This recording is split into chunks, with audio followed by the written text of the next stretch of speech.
Well, that's exactly how we drew it up. Winning all 3 games in Boston, why not? The Astros are 6-0 in their last 6 games in Boston. They're 5-0 in their last 5 games.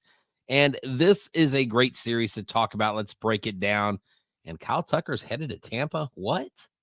Jainel Diaz, this is Locked On Astros. Hello and welcome to Locked On Astros, your daily Astros podcast. Here are your hosts, Eric the Man Huysman and Brett H-Town Wheelhouse Chancey. We are Locked On Houston Astros. We hope that you join us for a daily Locked On Astros podcast. My name is Eric Huysman. You can find me on X at Eric Talks Astros. You can find the show at Locked On Astros, your team every day. Thank you for making us part of your daily routine. Whether it's on YouTube, go ahead and hit that little red button down there that says subscribe. Make us your first listen on Apple, Odyssey, Spotify. Wherever you listen to your podcasts, go and check out the Locked On Astros podcast. We appreciate each and one of you that make us part of your everyday routine. That's why we call you everydayers. So we appreciate you. Go and check out Michael Connor with the Locked On Astros postcast as well. He does a great job. Today's episode is brought to you by SupplyHouse.com. It's the most reliable way to get parts fast. Shop your next plumbing, h-vac, or electrical job and get fast shipping from coast to coast at SupplyHouse.com. Brett, I'm excited. I'll tell you in a little bit why I'm excited, but Okay. Where can I find you at? Well, they can find me at Htown Wheelhouse on X, Instagram, and TikTok. They can find me at Stros411 on X and on Facebook. They can also find me at Back to the Bullpen on X, on iHeartRadio, not on TikTok, just anywhere you want to check out Back to the Bullpen. Check us out. YouTube. We got a live show tonight, so you have to stop by at 10 o'clock tonight and check us out. Eric, what a game! What a weekend! What is going on here? What have we been so freaking worried about? This team, by golly, they just kicked the Red Sox tail. Well, when things are good, but when things are bad, they're bad. And what I like, and I'm going to go on record here and say it, I have not had a I forgot. I was trying to go back in the 60s and go with some phrase here, but I have not had this great feeling about this team until what I've seen the past 5 games. We have seen some pitching. We have seen some offense. We have seen Josh Hader with 24 straight saves. We have seen the Astros doing what the Astros have done in the past. And I am going to go on record and say that this team is back. This team, especially once Justin Verlander is healthy and you have a 6-man rotation. Look at what Spencer Arrighetti is doing. This kid has come out of nowhere. He was struggling to start the year. Hunter Brown struggled to start the year. Now you have these guys as reliable arms. The Astros went and got Kikuchi. I'm not going to say out of the scrap heap because they paid a lot to get him, but he has shown an immediate dividends. And you still have Ronel Blanco. And I know he's not going as deep into games as he has been, but they're going to start limiting his innings. That's why they're going to go to a 6-man rotation. And then Framber Valdez, he almost threw a no-hitter. This team, if they continue to do this, and then you have some rookie come up and clobber the ball over the green monster, I mean, dude, this team is looking up, dude. Like, Eric, I'm not going to be mad if this episode goes over 32 minutes, but then again, I don't know, maybe so good. We got to keep it in that time slot. Everything that happened this weekend, from starting pitching to the relief pitching, even though there was a little hiccup by Abreu and Caleb Ferguson came in, and I actually tweeted, like, how crappy must it feel when you load the bases after dominating and then coach puts Caleb Ferguson in because those 3 base runners are yours until there's 3 outs. And Hunter Brown was probably like, God dang it. Well, Caleb Ferguson, to his credit, only gave up 1 run. So that was a good thing. So breathe easy. I didn't think they were going to lose it, but I was like, oh, man. And I love Hunter Brown's comments after the game. I don't know if you caught them. He said he was impressed with what Spencer did. He loved it. And he said, you know what? I'm going to try to one up Spencer. He goes, I didn't catch him today. And these guys respect the hell out of each other. This guy, Spencer Arrighetti, grew up in Katy. He is a rookie. Remember, he was brought into the season probably a little too early. I mean, you and I and most people in this chat were like, I don't know, this is a little too soon. Can he handle this? And what has he done? He's just grown in confidence.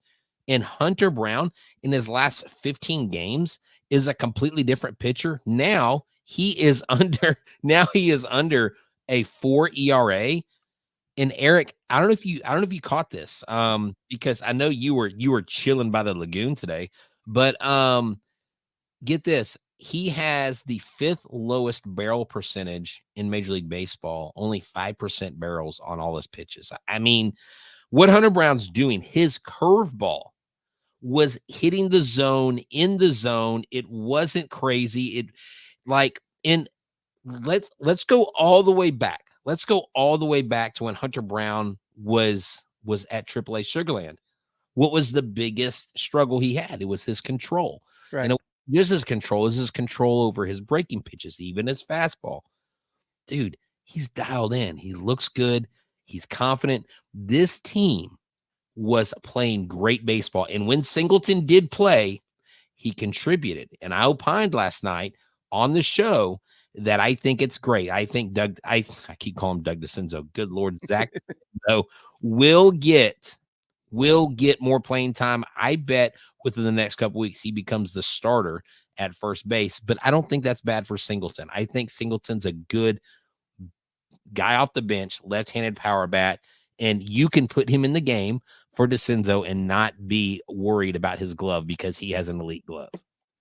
Who's been saying that all this playing time is going to help Singleton be a better bench player? Oh, right. I've been saying that. So that's why I said if the Astros went and traded for somebody to play first base, the Singleton will be a much better player because this is the most experience he's had at the big league level. So I think that this is great. DeCenzo, he deserves to play a little bit more, especially what he's been doing. And we saw Yordan Alvarez play 5 straight games in left field. This is the first time he's done it in a while. I think since 2021. I have it in our notes here, but what we're seeing, I know that you got the Green Monster. You don't have that much ground to cover in left field, but at the same time, it's great to see the Astros have confidence in his knees, confidence in his ability to do that. Yeah. And you do see the center fielders kind of edging more towards that way just to make sure in case. I know that he didn't get to one ball. I think Myers had to cover it, but overall, he's not a liability in left field. He's not playing pretty good. He's got a great arm. And so if you can get him in left field, that opens a spot for DeCenzo at DH. And you could also put Ledmus Diaz. I'm just kidding. You could put somebody else at first base. Ledmus Diaz needs to be DFA'd. Okay. He needs to be the clubhouse guy. So Eric, does Yordan hit better when he's playing in the field or when he's DH?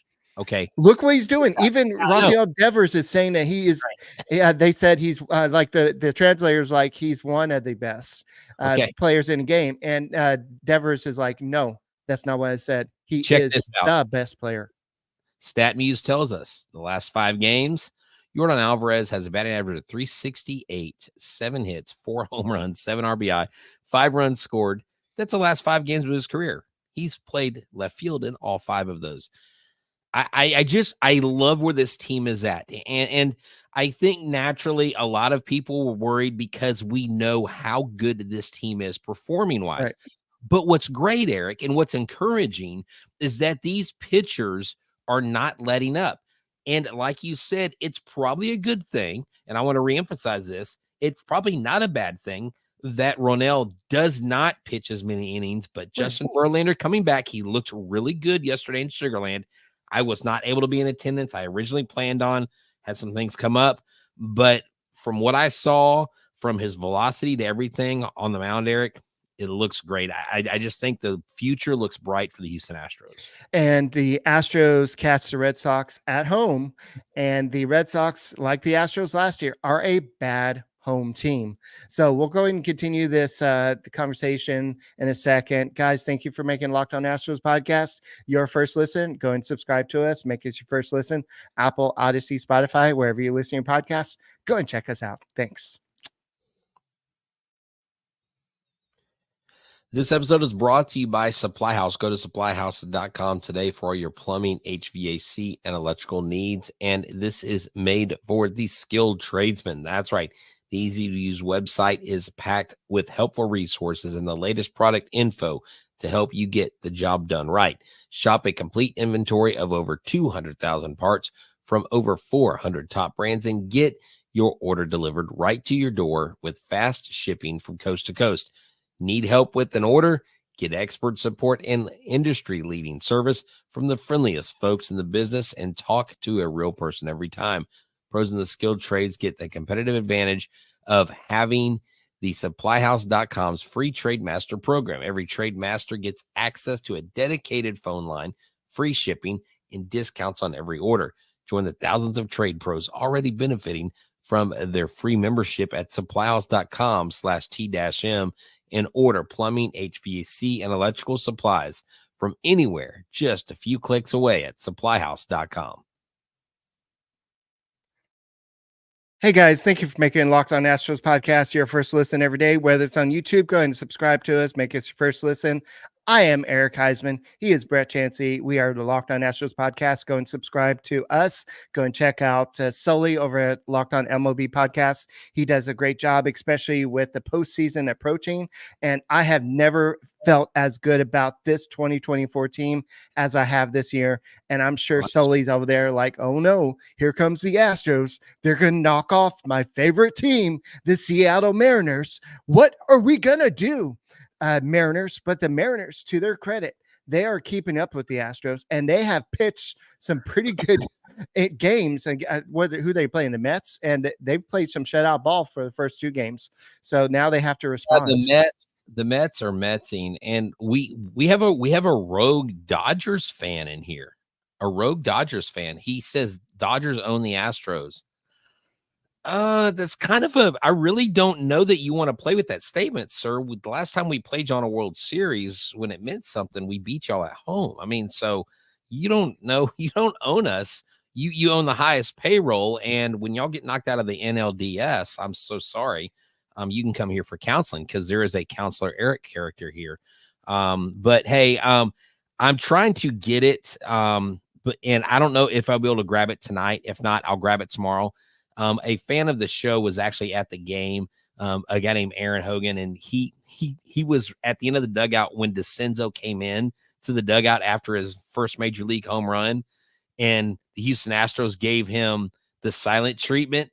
That was phenomenal. I don't know if you saw that. He comes in, and what was funny was DeCenzo was air fiving, and you know, Jose Altuve did the same thing when they gave him the silent treatment. But, of course, Jose was a lot more boisterous, right? He was all jumping up and down like a little kid. But he was doing pat himself on the head, and then they all rushed. That's what I love about this team, is this team is not based on just one or two players. This team is a collective group that is stronger and they're better together. And now they're starting to pick it up. I was so glad that Jerry Payne hit that home run today in Boston. It's a field he grew up going to as a kid because he grew up close to there, right? But he had been swinging at everything. Jake Myers got involved. He had at one point had 5 strikeouts in a row. And I mean, everybody contributed. Yainer Diaz contributed. This whole series had all the makings of just seeing exactly what this team is about and why when this team gets in the playoffs, because they will be in the playoffs, they will win the West. Mark my words, bookmark it on August 11th. They will win the West. When they get there, everybody else is going to be like, oh crap, I got to face these guys. Yeah. And that's how it is. Just imagine that this Red Sox team was one of the most offensive the hottest offensive teams out there. They since the All-Star break, they've been crushing the ball. They've have dealt with some pitching issues. They've had a lot of starters go out. Unfortunately, James Paxton had to leave the game early. I think he had a left leg injury or something, but he left after only 2.2/3 of inning, and it did not look good. He basically had to be helped. I think it was a calf strain or something. You'll have to tell me what it was, but basically a whole bunch of relievers came in for the rest of the game, and the Astros just took advantage. And I think they did it one other time this year, but Alvarez and Bregman, they had back-to-back home runs, but I love it. This was Bregman's longest home run of his career. Guys, this wasn't just a cheapie. This was a blast. It was 106.4 miles per hour off the bat. It had 27-degree launch angle, 441 feet to left field, and it was off a 92.1 miles per hour slider. And this was his previous high was a 440-foot homer off of Shelby Miller when he played for the Rangers back in 2019. Right. But basically, it would have been a home run everywhere, and this was just awesome to see. And I was at the lagoon, and I was watching this, and I could barely see it, and I was like, holy, because my phone is so hot, and I'm like, was it really hit that hard? And then you see Alvarez come back and hit a home run right after that. Alvarez has been red hot. I think he's hit 5 home runs in the past, 7 games or something. Oh, he's on fire. And you know, what's funny is Alvarez hit his a little further, 448 feet. They're like, Alvarez is like, okay, you hit it 441. I'm going to hit 448. I mean, but that is great. And my first thought, Eric, when I saw them do the back-to-back pose again was this. Like, I cannot wrap my head around Alex Bregman not being a part of this team. I just can't. I know he struggles in the beginning of the year, and I know he's had his issues this year, but Eric, he is a part of this team. He is since he came in. The Astros have been to 8.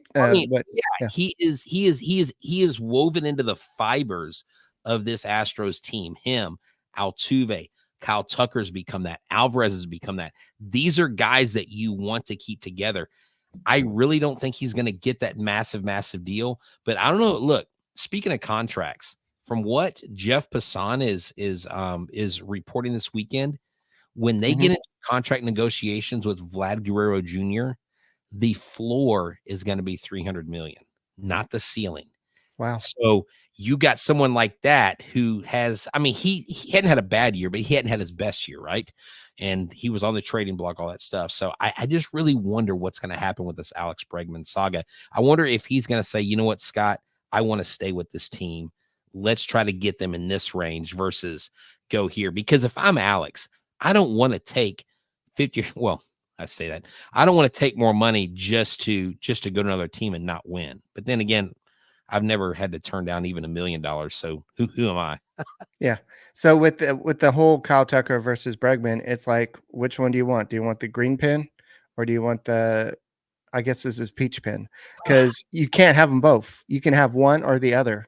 And so that's what the Astros are facing. And unfortunately, with the money that they have on the books already, and the fact that both of them are going to likely demand at least a 5 to 6 year deal, if not more, this is something that Jim Crane is not comfortable doing. And if you look at the players, both of them are worthy of it. And the Astros should keep them both. You have an extra year with Kyle Tucker, so there's no technical rush. Right. But with Bregman, yes, I can't see him in another uniform. He is, we said that with George Springer. We said that with Carlos Correa. But the team moves on. And it seems like the arm falls off. It just grows back on with somebody else. Like somebody will step up. Maybe DeZenzo moves over to third base, or maybe you have Shea Wickham come up and play at third base. So there's somebody always. There's like, who thought that Jeremy Pena, who had a great game by the way, would come up and replace Carlos Correa? And Carlos Correa was all-star this year, but he still was not the same player he was with the Astros.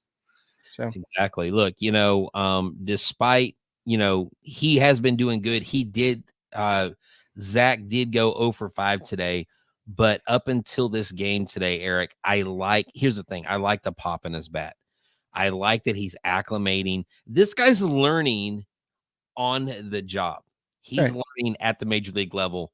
I love that. That shows trust, and that shows a lot of confidence in this rookie. I'm really excited about him. Yeah, so we got a whole lot to talk about. This may be one of those extended episodes because the Astros have won 5 games in a row. They have swept a very good team in the Red Sox. And then they go to Tampa next. Who else could be going to Tampa with the Astros? We'll talk about that next. This episode is brought to you by Ibotta. Use the code LOCKEDONMLB and get the free Ibotta app today. Start earning cash back. Sandals, sunscreen, and snacks for kids. What does that mean? Well, you're buying a lot of them, right? So why not get cash back when you buy them? And it's summertime and you're barbecuing and you have grill needs. You have meat, you have supplies, you have all those things you need to get. Well, with Ibotta, you can get all this stuff and earn cash back. It's a free app. It lets you earn cash back pretty much anywhere you go. The average Ibotta user earns $256 per year. That could cover a fancy dinner you've been eyeing, a flight, a shopping trip, so much more. What's cool is you can earn cash back and it can go right into your bank account, your PayPal, or onto gift cards. 2,500 brands and over 1,000 retailers, names like Sephora, Macy's, Lowe's, Best Buy, so much more. Right now, Ibotta is offering our listeners $5 just for trying Ibotta by using the code LOCKEDONMLB when you register. Go to the App Store, Google Play Store, use the code LOCKEDONMLB. That's IBOTTA in the Google Play and App Store. Use the code LOCKEDONMLB for your $5. I also want to tell you about FanDuel. I love sports. I love them so much. I want them on all the time. I don't want them to stop. The playoffs are winding down. We get fewer games, and the sports aren't sporting like they used to or like I want to. But with FanDuel, let's keep sports going, right? Whatever it is I want. All I have to do is open the app and dream up bets pretty much anytime I want and when I'm in the mood, and voila, I've got what I want right there. It doesn't matter if all 3 seasons aren't going on. They will soon be. But until then, head over to the store at your app store and go to look for the FanDuel app or go to FanDuel.com and start making the most of your summer. FanDuel, it's the official sports betting partner of Major League Baseball.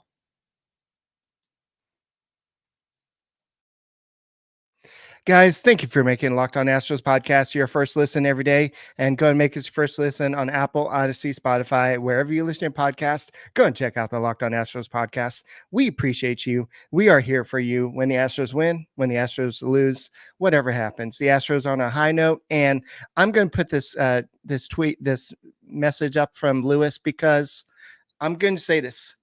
Bring it. I want this. I want a rematch of the Astros versus Dodgers. This would be classic. So we can finally put this crap to bed and have the Astros beat the Dodgers without the whole, the crap scandal going on. So I hope that the Astros face the Dodgers. Are the Dodgers a team that scares me? Sure. Yeah. I know that they haven't had the best success in the playoffs, but this is a different team. Shohei Ohtani, by the way, he started his way back. He's not going to pitch this year, but he started his way back from he had Tommy John, right? Yes. But so he's starting his way back to get back to pitching next year if they allow him. But he's doing so good hitting, it doesn't really matter at this point. But the Dodgers are last 56.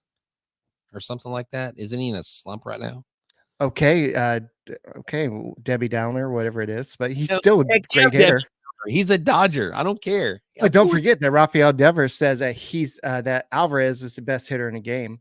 And I know that Lewis is saying that he's whatever he called him some bad name Alvarez, but it's okay. Had Alvarez, but you traded him for Josh Fields. So thank you.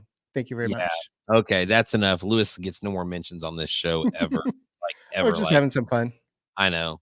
He told me not to roast him. I just told him not to. don't ever bring a knife to a gunfight. I mean, look, if you can't play with the big boys, get off the porch, right? So, what I love about what's going on here is like we mentioned, JV's coming back. I think he had about 57 pitches. He had a couple strikeouts. He just looked good. He looked like Velocity was there. Yeah. Velocity was there. And so he probably gets another rehab start. I would think they want him to get to 70, 75 pitches, and then he'll join the team, which means he will probably pitch somewhere this week. And I believe they're going to be in Arkansas for about 4 or 5 games, Eric. And so I'm excited about that. But hey, I've got that video of Doug DeCenzo from Fenway Park. I want to show y'all the silent treatment. Just this is a fan's view. This isn't from the broadcast.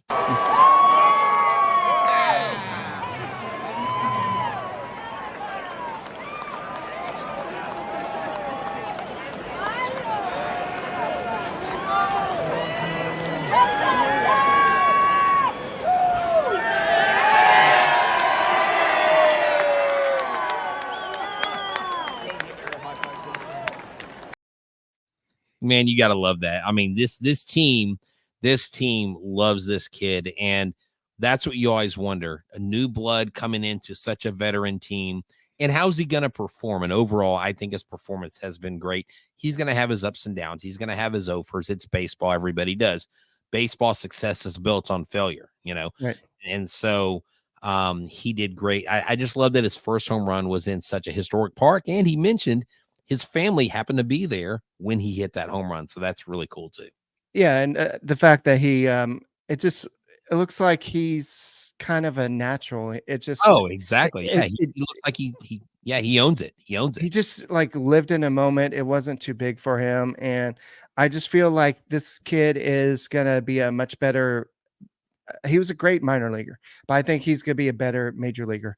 And he's going to have some bad games. Like he went hitless in this game, but I think that he's going to be a pretty good major leaguer. So I think what the Astros did here is they took a risk, and the Rangers had to do this last year. Evan Carter came out of nowhere and became the superstar for them and helped them win the World Series last year. I'm not saying that DeCenzo could be that guy, but the Astros are without Kyle Tucker, but Kyle Tucker is going to be joining them in Tampa. But he is the person I thought of, Eric, that you mentioned, that Evan Carter. I thought about that exact person when he hit that home run. I mean, that's an excellent point. I was thinking the same thing. Right. So, but Tucker will be joining the Astros in Tampa, not to play, but because they feel like he's about ready to start running bases. And I think that Espada said that he's at a turning point. He may be ready to start making the first step to return. So I'm going to hold my enthusiasm till I see him actually run. And I know that you laughed and you made a comment on a X or tweet or whatever we call it now, but about, well, we want to get video. When Espada said, we just want to get a video of him running. Right. Yes, we want to get a video of him running, because until we see him running, he ain't playing any baseball. I'm just going to say that he's not playing baseball. Working out though, he's been working out, and we know that for a fact. I don't think they're lying about that. Right. But it is, whenever Joe Espada is willing to say, like, we are excited how far he's come. We are excited that he is going to be returning to, run the bases, and that's why he's joining them in Tampa. Because if he does, they want to be there in person so that they can watch it, so that the trainers there can see it. This will be a huge boost for the Houston Astros when he comes in, because if Yiner and Jordan and these guys are hitting the way they're hitting, and Alex and all these guys are hitting, you just add DeCenzo. DeCenzo. I'm just saying, you just add Kyle Tucker to that, who literally before this injury was, I think, at least in the top 5 considerations for the MVP race. Not to say that he would ever jump Bobby Witt Jr. or Aaron Judge at this point, but he was pretty close to them when he was in there, because he was really the only offensive guy hitting there for a while, Eric. Yeah. And that's going to be nice for him to come into this offense that's hit his stride. So there's no pressure on him.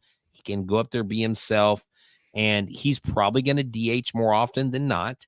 I would think, to start out, but you'll see him probably get a couple rehab starts. I would think would be necessary. He's got to get his feet back under him. And look, with him, with JV, look, Luis Garcia, we keep getting, I don't think we see Luis Garcia this year, Eric. I mean, and unless information changed, the last I've heard, I mean, no, they said he still has not resumed throwing after his comeback from Tommy John. So sometimes these guys, they try to make a comeback. Some guys are able to return. Sometimes there's a setback.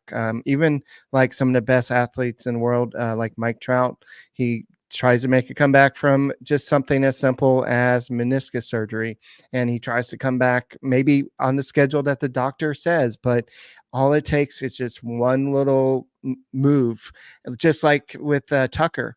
One foul ball derailed his season.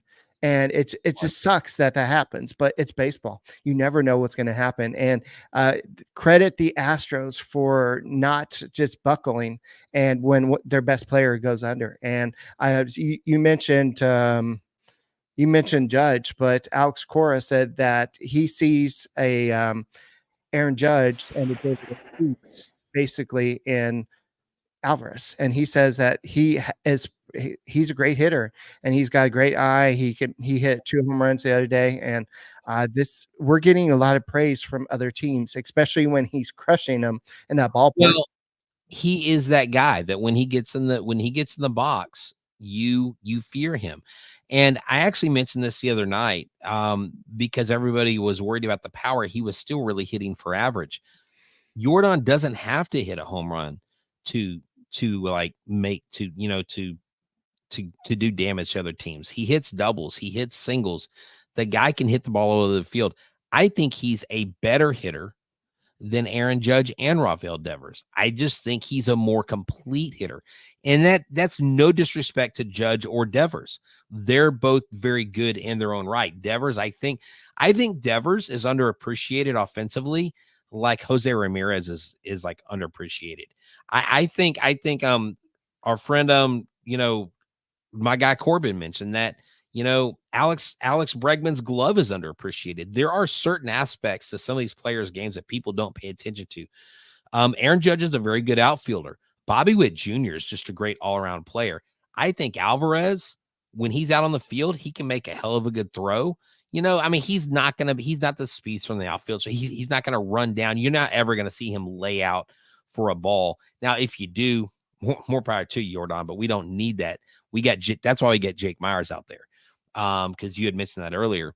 But yeah, and I think the praise and the pomp and circumstance will come as he grows, because you can't ignore how great Jordan Alvarez is. And I'm wondering, Eric, will he get to a point where he's like, you know what, maybe I just need to go ahead and get in one of these home run derbies and just show everybody what I'm all about, because I don't know, like after the thought, I'm sitting there thinking, man, I hope we get a hitter-friendly park soon. And if we do, why don't we look, if Houston gets an all-star game while he's still playing, Jordan Alvarez absolutely needs to be in the home run derby.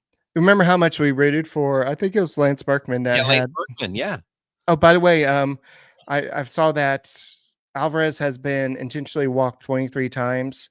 This is the most any Astro has been intentionally walked since Lance Berkman. I think it was back in, let me see if I can find the season, but it's just awesome. It was 2009, actually. No, 13 intentional walks. I was looking at the wrong number, but the 23 I was talking about is the Astros outscored the Red Sox 23-10 in this series. And so it's just amazing how they can go from not scoring any runs in one series and then all of a sudden just dominate. And that's what this team does. But just looking at, I want to step aside to the Mariners. I know a lot of people say, well, Scott Service, if they don't make the playoffs this year, he's probably going to get fired. But one thing to his credit, I know that Astros fans don't like him, but he is, there's 2 managers that have the most wins by 1 run. We always say that the Mariners seem to win by 1 run because they've got a pretty good bullpen. You have Earl Weaver with 451 to 335. which is a 574 percentage. And then you have Scott Service with 235 wins, 183 losses, which is a 562 winning percentage.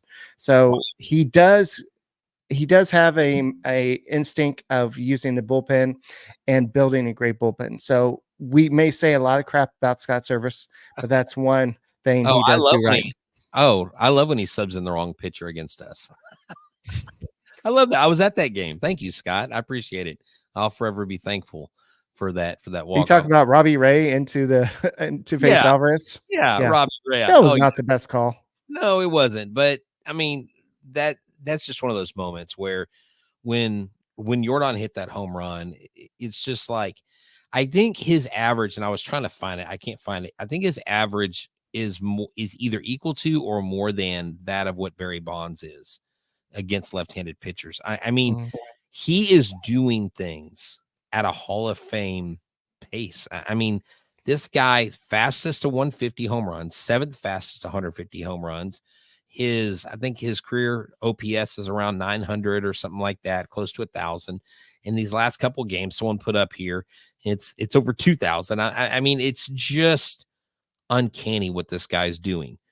The key thing for the Houston Astros is the offense has got to continue to score runs, because that means the innings that these pitchers are pitching, especially the starters, they need to be stress-free innings. They need to be innings that there's not a lot of stress on their arm and on their body, because the more 30, 40 pitch outings they do, the less runs they have supporting them. But Eric, we kind of buried the lead. The run that got this game started, Mauricio Dubon stealing home on a pass ball that didn't really go past Connor Wong that far. Right. It literally went maybe 5-6 feet from him. He threw it back. He slid under the tag, moved his right arm away from the glove, and was safe. That was the first run they scored, and that's what got them on the board. That's manufacturing runs. That's smart base running. And so you love to see it. You saw Pena throw him out, and you saw Diaz throw out Connor Wong, local baseball product from Pearland High School. You saw him get thrown out. So catcher to catcher, a little competition going there. And one other note, Walker Yannick, who we interviewed earlier, he's got the fastest pop time right now. His pop time, 1.83 seconds, would be faster than pretty much anybody in Major League Baseball right now. So he's got the fastest pop time. He picked off a guy at first from behind home plate. He's doing really well in his first few games. So Spencer Arrighetti, I'm sure you talked about it in yesterday's podcast, but he has a record. So 13 strikeouts was the most from Astros pitcher since J.R. Richards struck out 15. Well, he doesn't have a record, but that's still awesome. Since J.R. Richards struck out 15 in a game on September 5th in 1971. Nobody's done it since. So right.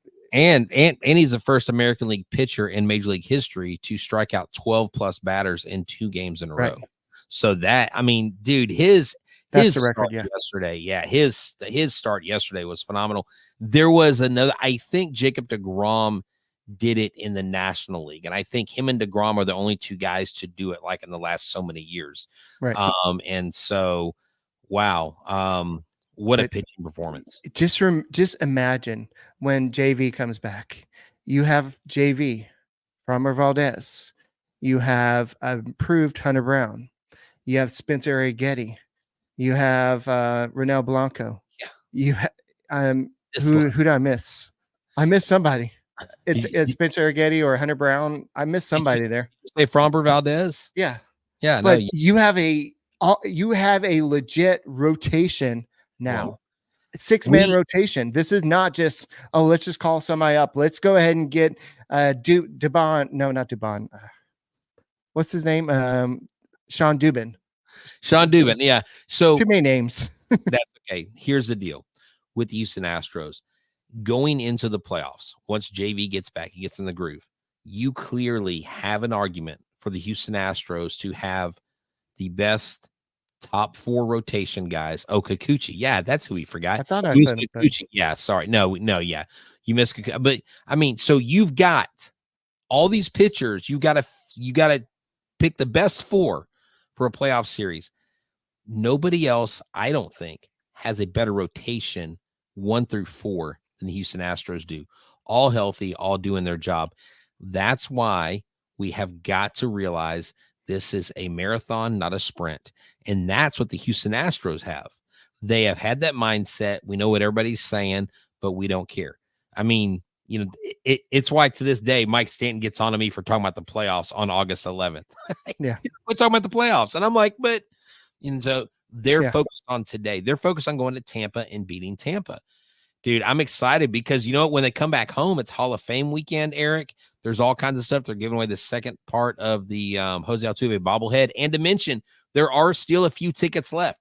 I think I've got about maybe 4 or 5 tickets left to this September 1st game. So, Eric, we need to get people to buy the rest of those tickets right here. We're going to the September 1st game. DM me. You basically will you will Venmo me $44 per ticket. That is the exact price. There's no markup. I'm not making any extra money. I'm putting all the money back on my card that I charged. And so we want y'all to be there. We've got a lot of people coming. If you want to bring your spouse, if you want to make it a father-son thing, if moms, you want to bring your kids, whatever, just make sure you get to me soon, because once they're gone, they're gone. So, and look, if we sell all 20 of them, I will get 11 opened up to me if I want them. So we'll have some extra spots open up. So get in. I know Killer Cam's in there. I don't know who else is all in there, but we got some good people. Maybe Jay can come hang out with us and not be in the fancy section and come hang out with the common people. I think David needs to come. That's the guy I want to see. Let's meet David in person. Yeah, come on, David. We need David. We need all y'all, Chico, everybody, man. We need y'all to come hang out with us. It's gonna be a blast. We're at, oh, guess what? We're raffling a Bregman Astros giveaway jersey. Okay, cool. There you go. All right. So guys, as we wrap up the show, I just want to say that this is the best I've felt about this version of the Houston Astros, the 2024 team. I think that this team is, with the offense going the way it is right at this moment. I know it can kind of go flatline any moment, but if they hit the way they're doing, they're pitching that they pitch the way they do it, doing it with Justin Verlander coming and the bullpen just kind of holding the line, except for when Ferguson's pitching. I think the Astros, 25 saves in a row. Was it 25? Okay, I guess I missed one, but he's been doing great. I mean, I just put that like we can't ignore that, man. Right. So I think I said earlier in show 24, but I guess it was 25. Well, so yeah. So 25 saves in a row, dude. Josh Hader is killing it. And you've got all your relief pitchers for the most part really doing their job. Dude, Caleb Ort is just throwing gas. 100-mile-an-hour pitches. I mean, the dude is a beast. We got him from Baltimore. Thank you, Baltimore.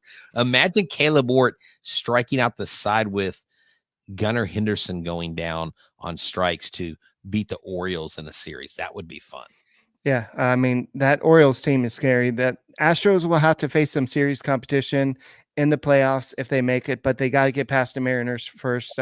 Looks like the Rangers are kind of fading away, kind of like you predicted, but we'll see what happens in the long run. But they've got to win the AL West, and the Mariners are not making it easy. So that's all we got for this edition of Locked On Astros podcast. Let's see what the Astros do in Tampa, and hopefully we get good news about Kyle Tucker. Verlander has a great next start. I'm Eric Huysman. He is Brett Chancey. We are the Locked On Astros podcast, and we will see you later. And go Stros. Go Stros. Come on, Jay. I'm just a positive guy. I'm positive. Sometimes too positive.